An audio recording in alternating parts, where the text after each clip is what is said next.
Vous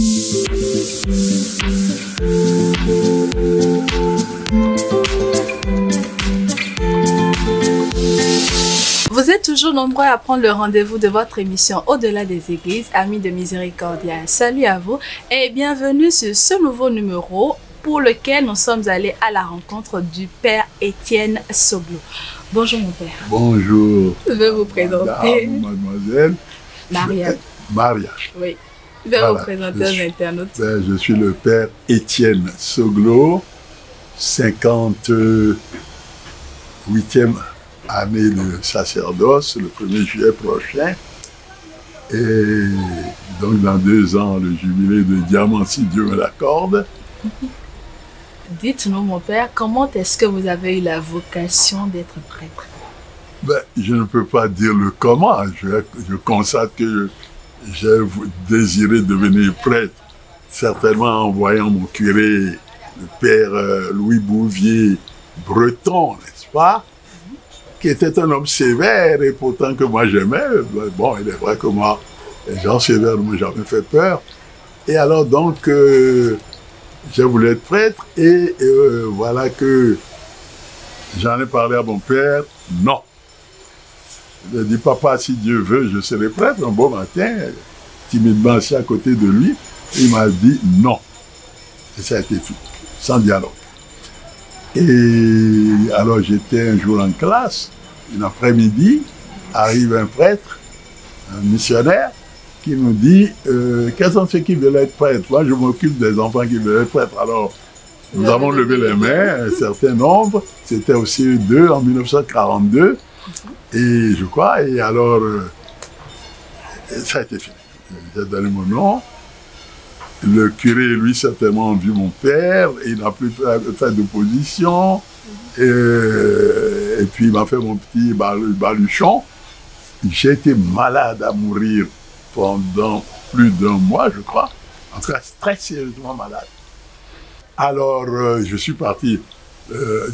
Quand ma maladie est guérie, mes confrères m'ont devancé, ils sont partis 1 mois avant moi, à peu près. Moi, j'ai rejoint le séminaire le 10 février, lundi 10 février 1943. Et oui, alors, Sainte-Thérèse de l'Enfant Jésus, séminaire primaire, c'était l'itinéraire commençait. Et ça fera 19 ans et demi de route. Voilà le cheminement. Certificat, brevet, bac, grand séminaire, 2e bac, et puis service militaire, et puis théologie, et enfin, 1er juillet 62, le port d'arrivée.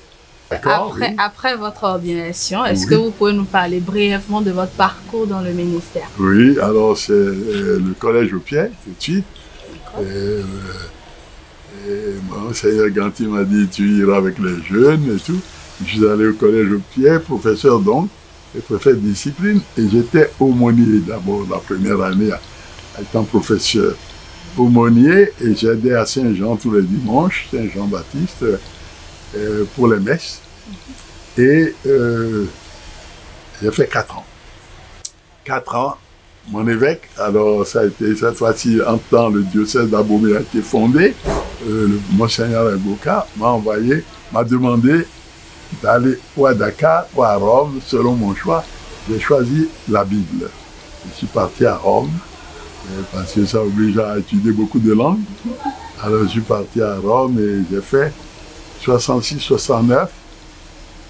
Puis la maladie est intervenue, mon évêque a vu que non, il faut que je rentre, je suis rentré. Je me suis soigné, il a été très généreux, il m'a donné tout le temps nécessaire. J'ai pris 1 an.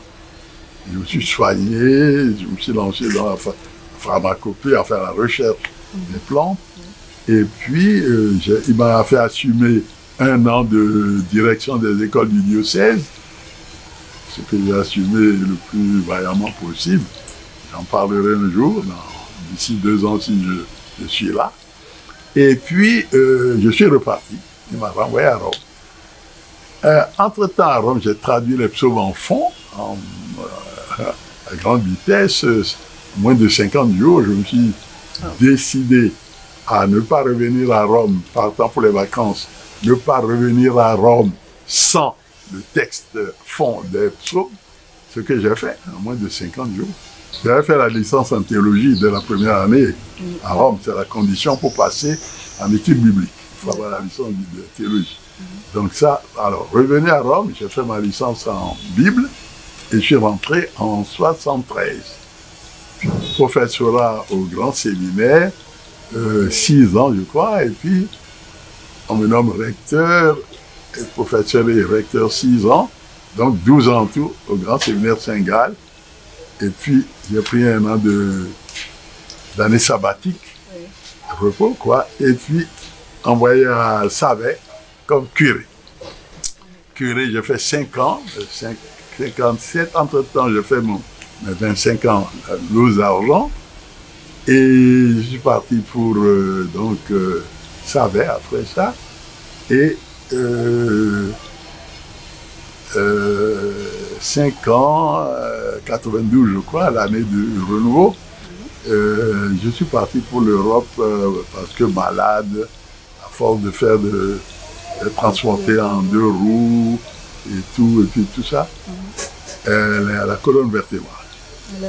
Oui, et puis je suis revenu et je devais ouvrir la maison de retraite de Cobel, l'ancien monastère de Zande, je veux dire, l'ancien monastère. Bon, ça n'a pas suivi. Et là, je suis rentré dans le professorat Bible, dans les monastères, noviciats, séminaires de Nisrété, et voilà. Alors, après ça, j'ai pensé à la vie dominicaine parce qu'entre-temps, au séminaire, je rêvais de vie jésuite, de devenir jésuite. Bon, ça, c'est une autre affaire encore. Et donc, dans ma vie dominicaine, la carcasse était déjà branlante parce que j'étais fatigué, j'avais la tremblote. Donc, je crois, bon, les dominicains m'ont trouvé pas idoine à ce niveau-là. Et voilà, je suis resté. Et entre-temps, Monseigneur Rouzou arrive à Bomé pour remplacer Monseigneur Agboka. Et le cardinal, et lui me nomme vicaire général.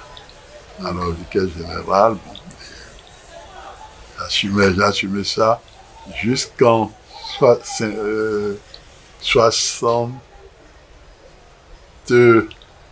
combien déjà 2006. Début 2007, j'ai pris ma retraite, 74 ans, parce que je me sentais fatigué. Un beau parcours. Et dites-nous, depuis que vous êtes à la retraite, à quoi est-ce que vous occupez vos journées? Ben, à rédiger diverses choses. Bon, je n'ai pas beaucoup participé au ministère des confrères parce que surtout dire la messe, évidemment, étant donné mes difficultés à tenir debout, je dis ma messe tous les jours chez moi assis et puis bon, j'ai donné des conférences, j'ai donné des instructions, des retraites. Retraite ici et là, des cours d'hébreu à Kokoubou, au monastère de Kokoubou. Et actuellement, je n'assume plus rien du tout. Je suis à mon ordinateur tous les jours, à écrire, à envoyer des articles, à croire quand j'en ai. Voilà, et puis bon. Quelle a été votre plus grande joie? La plus grande joie, ça a été d'être formateur.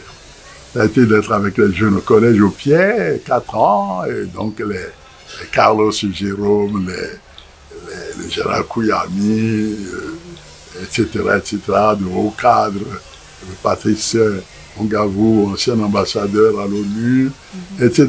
Ouais, alors j'ai gardé avec tous ceux-là. Bon, quand on se rencontre, ils sont tous heureux, ils sautent. Bon, la deuxième chose, c'est le grand séminaire, la formation toujours, l'enseignement, de transmettre ce qu'on est. transmettre ce qu'on est. Et c'est ce dont moi je rêvais. Mon père, vous êtes également vous êtes également bibliste. Oui. Bibliste, Oui. pardon. Oui.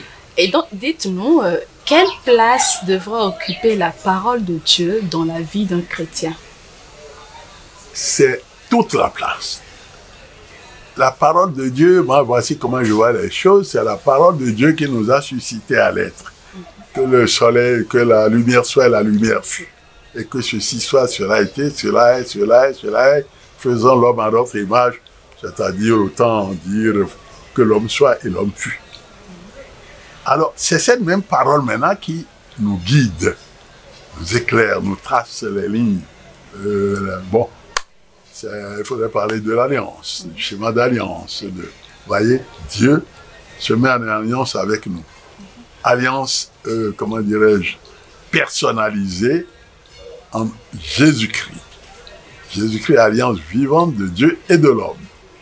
Voilà. Alors, l'homme n'a pour être authentiquement qu'à écouter Dieu, suivre Dieu, vivre avec Dieu, vivre en Dieu. Et la Bible est tout dans la vie de l'homme. La Bible c'est tout. Et la Bible, c'est pas un livre. C'est la parole de Dieu, comme tu dis, et qui nous dit, qui nous assume d'abord dans notre être. Parce que c'est ça. Dieu continue de nous faire exister. Et puis, nous indique où passer. Et c'est extrêmement riche. C'est extrêmement riche. Est-ce à dire que le chrétien, en voulant prier, est-ce qu'il doit s'appuyer, il doit prier uniquement avec sa Bible? Oui. Ou est-ce qu'il doit prier et avec la Bible et avec ses livrets de prière? D'abord, sa prière est un mouvement spontané du cœur, de la vie, et c'est travers son Dieu. Oui. Bon, les différents sentiments qu'il a. Et alors, les livrets de prière, bon, sont inspirés de ce dont ils sont inspirés et devraient être également de racines bibliques. Alors, directement avec la Bible, c'est par exemple les offices que nous disons, les matines, les vêpres, que les prêtres récitaient qui actuellement se généralisent, les chrétiens y participent, c'est directement taillé dans la Bible. Voyez-vous? Oui. Alors ça, oui, c'est directement biblique. Prière directement biblique, et puis prière formulée à partir de nos idées chrétiennes. C'est les diverses prières. Vous voyez que chacun compose, que chacun propose. Alors c'est ça. Le test, c'est toujours la Bible. Le test d'authenticité. Hein, voilà, c'est la pierre de touche. C'est la substance biblique, de toute manière. Vous voyez? Voilà. D'accord. Et donc, mon père, il y a des chrétiens qui n'arrivent pas toujours à lire peut-être une page de la Bible chaque jour. Quel conseil aurez-vous à leur donner? Mon Dieu, je trouve misérable qu'ils ne puissent pas lire une page de la Bible chaque jour, parce que moi, d'abord comme professeur de Bible, je conseillais à mes séminaristes, je ne conseillais pas. Je faisais obligation aux séminaristes, et aux prêtres aussi, qui devraient pouvoir continuer, et aux religieuses, pendant leur noviciat et après, de lire 4 chapitres par jour. C'est-à-dire qu'à force de lire la Bible moi-même, j'ai fini par mathématiser ça, pour savoir, en un an, pour finir de lire toute la Bible, à quelle cadence on devrait marcher, c'est 4 chapitres par jour. Vous avez, oh là là, bon, je me lancer 1368 chapitres, je crois, dans la Bible. Bon, 4 chapitres par jour, vous avez 332 jours, exactement pour finir votre Bible. Et vous recommencez. Donc, c'est une gymnastique à s'imposer. Et pour des jeunes qui se forment, c'est très formateur d'être toujours rythmé, d'organiser leur temps et de toujours tenir attentivement tous les jours cette lecture de 4 chapitres par jour. Et là, on est habitué à la Bible. Donc, c'est ça, cette habitude qui, après, vous donne le bagage nécessaire, la substance nécessaire, vous pouvez puiser votre prière. Ça vous donne la matière de la prière. Mon père, quel testament voudrez-vous laisser au peuple de Dieu? Mon testament, Oui. c'est de vraiment s'inspirer à cette parole qui est la substance de notre vie, qui est la lumière de notre vie, qui est la force de notre vie. Et cette parole de Dieu qui nous fait connaître Dieu, qui nous fait justement recourir à lui, prier parce que nous connaissons ses merveilles. On ne prie quand Dieu, quand c'est merveillant. Et donc, en vrai, sachant apprécier ces merveilles, c'est extraordinaire. Je vais donner une conférence bientôt sur Yahvé, un groupe qui se dénomme Yahvé précisément. Et justement, alors, je suis en train de voir et ça m'exalte. Vous avez, vous avez le projet oui. de mettre le bréviaire en fond. Oui. Où en êtes-vous? Oui. Mettre le bréviaire en fond, bien sûr, ce ne sera pas un problème pour nous, puisque j'ai le texte de psaume en fond. Alors malheureusement, je me suis mis depuis le 20 février dernier à saisir ça. Oui. Et puis, j'ai dû capituler parce que mon ordinateur a pété. Le Kéman, je ne l'ai pas. Et puis, moi-même, mon unique œil, a commencé à être presque traumatisé. Alors, j'ai renoncé, mais des jeunes ont pris qui vont me saisir ça, ils vont le faire très tôt. Et nous n'aurons plus qu'à nous partager. Nous sommes 4, en principe, à bosser ça. Et ça, c'est le dynamisme de l'esprit dans l'Église. Alors, le problème, c'est les hymnes. Est-ce que nous traduisons les hymnes français? C'est là où nous allons consulter les bréviaires allemands, les bréviaires italiens, les bréviaires espagnols, et voir si les hymnes, qu'est-ce que c'est que les hymnes? Là, je crois que c'est d'inspiration interne. C'est pas les psaumes. Et puis le passage biblique, etc., ça, c'est tout cuit. Donc, le bréviaire est acquis déjà, a priori, pour tout ce qui est biblique. D'accord. Reste les parties d'inspiration, voilà, personnelles, particulières, comme j'ai dit, les hymnes, oui. Les prières d'intercession. Voilà, et on va voir, en comparant les autres dans les autres langues, on va voir ce que ça donne. D'accord. Et donc, pour finir, Père Soglo, qu'aimeriez-vous dire à nos internautes qui vous suivent?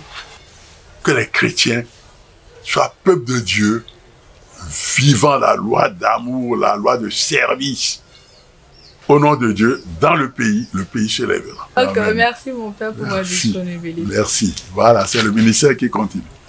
D'accord. Eh bien, amis de Miséricordia, ce sera tout pour ce numéro de Au-delà des Églises. Nous étions avec le Père Étienne Soglo et nous espérons que le partage, tout ce qu'il a eu à partager avec nous, vous édifiera davantage. Merci au Père Stanislas, directeur de l'audiovisuel service. Merci à l'équipe technique. Merci à vous qui êtes fidèles à nos programmes. Restez toujours câblés et partagez autour de vous tous les numéros de Au-delà des Églises.